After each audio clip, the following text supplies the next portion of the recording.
Okay, so we are wrapping things up. Let's do this.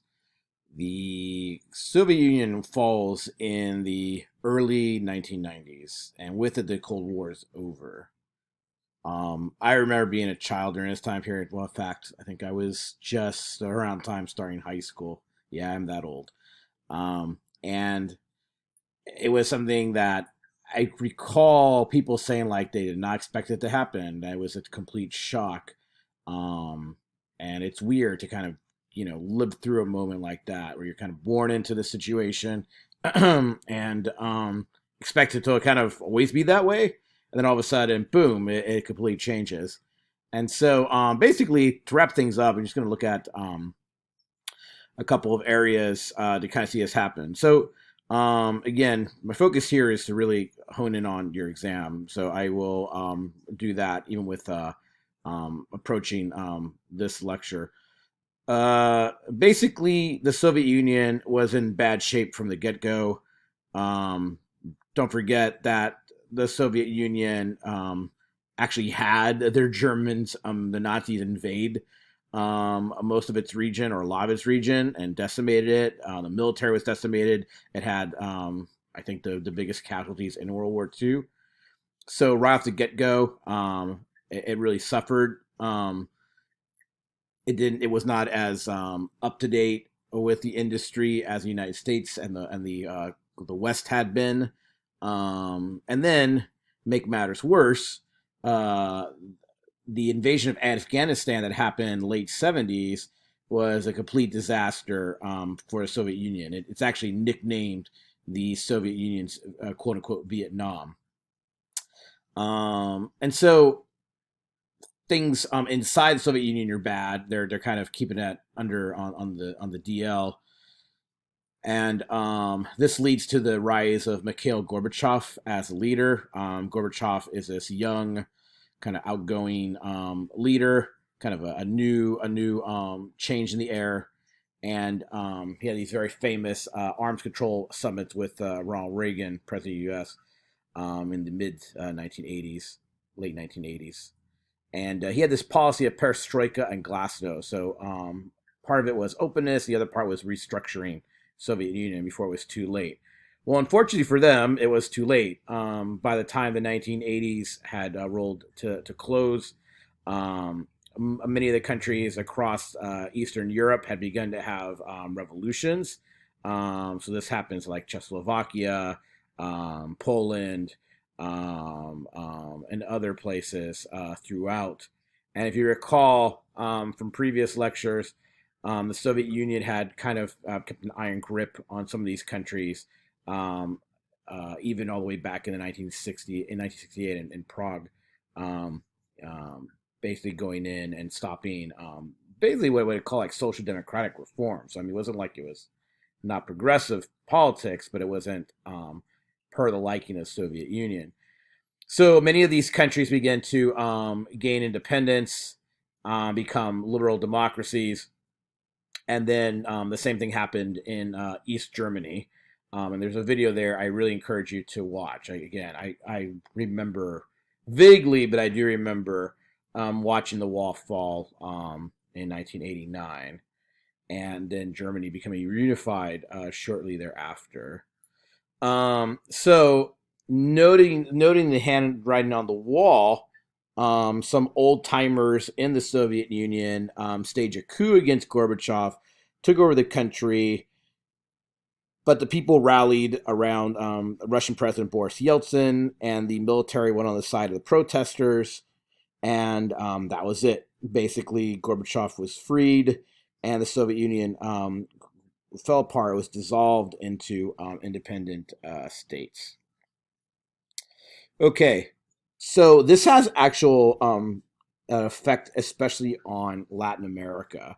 So Latin America had struggled with politics for a while. Back in the 19th century, if you recall, um, the uh, the independence movements in Latin America against Spain happened mostly around the 1920s, 19 teens, 1920s.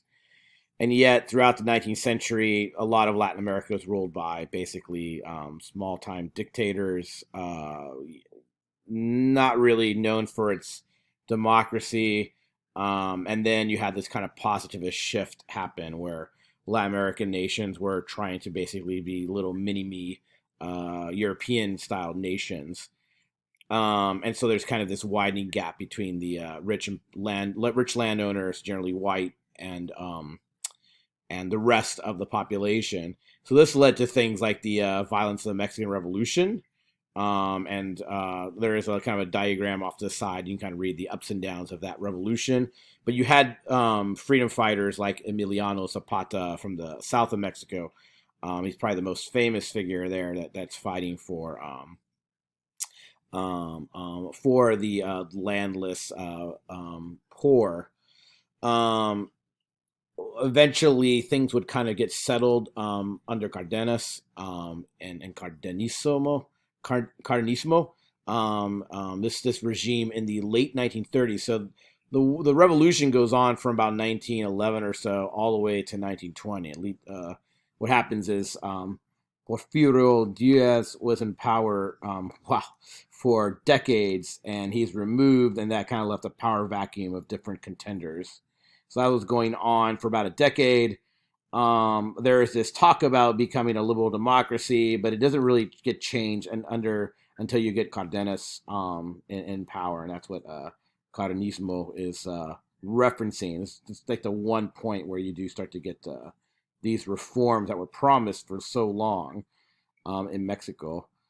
Um, the reflection of this revolution is seen in figures like Frida Kahlo and Diego Rivera in their art. Particularly, Frida's work tends to be, well, one, very personal, but also and kind of surreal, but on the other hand, very revolutionary. And if you've ever seen Diego Rivera's work, you know that element of like working class consciousness and in reflection on indigenous life in Mexico. You kind of see it in the paint up in the up here in the corner.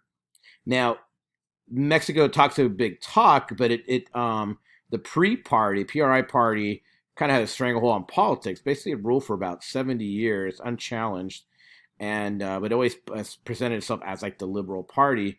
However, the 1968, as we mentioned last time, was the year of revolutions, and there was a student uprising in Mexico that happened, and a number of students, like the video here shows, were shot and killed. So the violence against protesters in Latin America is really big in the 60s. All across Latin America, you have students being disappeared, like in Argentina, and what's known as Operation Condor. You have many people. Any if you have any kind of connection to the political left, progressive, liberal, communist, etc., you were potentially a subversive, and some of these military-style governments that took over, most famously Augusto Pinochet's military regime in Chile, it would you would just be taken out, shot, tortured, etc., and never heard from again. So I mean, it doesn't even happen in Mexico in '68. It's a video will show. So this violence, and the whole rise of the Cuban Revolution, 1959, I referenced earlier. This leads to a lot of people going for that option of socialist guerrilla warfare. Now, it's successful in Cuba, even though technically Cuban Revolution at the start wasn't this type of like guerrilla communist style revolution. It's interpreted that way by Che, and then it's kind of copied in places like across Latin America, and there's groups like in Peru, the Shining Path, which are, yeah, I wish I had time to go into it, but they're infamous for the violence they enact on society. But even some of the movements in El Salvador. But probably what's most famous is the fact that in Nicaragua, the Sandinistas, who are communist, they're able to create an alliance with other groups and actually win the country over in 1979. So this really like ramps up the U.S. interest in Latin America, and it's one reason the U.S. Becomes very supportive of some of these military dictatorships because of the domino effect of communism, the fear that, oh, Cuba's already communist, now Nicaragua's communist, and so like the fear is all the rest of the country go communist, so they have to like kind of go in and support these military regimes that are merciless. I mean, I don't have the time to go over it here, but just read about the assassination of Archbishop Oscar Romero, and the way priests were being targeted in El Salvador for just supporting, being the voice of the poor there. It's pretty graphic. It's some of the stuff I've researched, and I wish I had more time to go into. But eventually, this all kind of like slows down once the Soviet Union falls because the threat of communism kind of dies with it. And so, what you're having is this kind of lull in the history once the 90s roll around. And the feeling was, the mood was like, oh, everybody's going to adopt capitalism now. And generally speaking, that's what's happened. But you do have uprisings like in Chiapas, Mexico, with the Zapatistas uprising. I included a text from Subcomandante Marcos there. And there's a pretty good documentary on Netflix on this.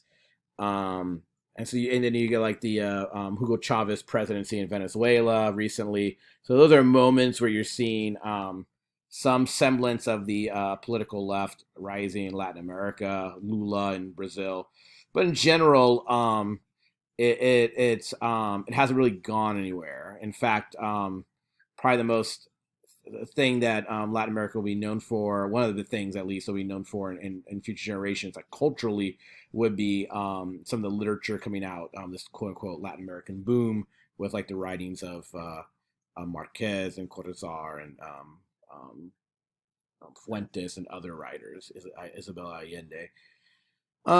So just kind of wrapping things up, and if you notice, I have some of those notes on Latin America there at the bottom, kind of reflect the changes in our culture. In fact, I was going to change this neoliberalism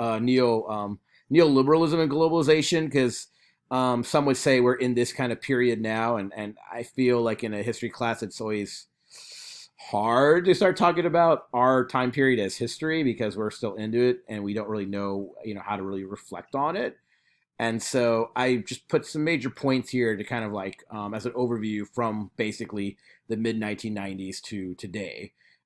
So one, that Soviet communist option is gone. And so the language of the 1990s was of liberal democracy, capitalism winning the globe. And generally speaking, that's what's happened. However, what has kind of soured this kind of optimism are the genocide that's happened in places like Bosnia and Rwanda and elsewhere, the rise of Islamic terrorism and other terrorism all across the globe.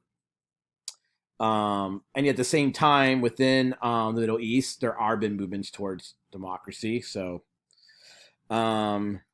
the fact that globalization is everywhere, and we're kind of still in some ways asking the questions of like, is it a good thing or a bad thing? I keep mentioning Netflix, and I think Netflix is a good example. I mean, it is a private company; it's making oodles of billions of dollars, and yet its product is something that people are enjoying. You can watch literally media from any part of the globe, and I think why it's so popular is because so much of it is really good. And I'm not just talking about like American born entertainment. I'm talking about entertainment coming from the Middle East, Latin America, Europe, Eastern Europe, etc. Right? It's pretty crazy. So, but it's again, we're in it, so it's hard to kind of say where this is all going. Um, I will say this, and close with this. A lot of literature I've been reading lately talks about this return of this kind of nationalism.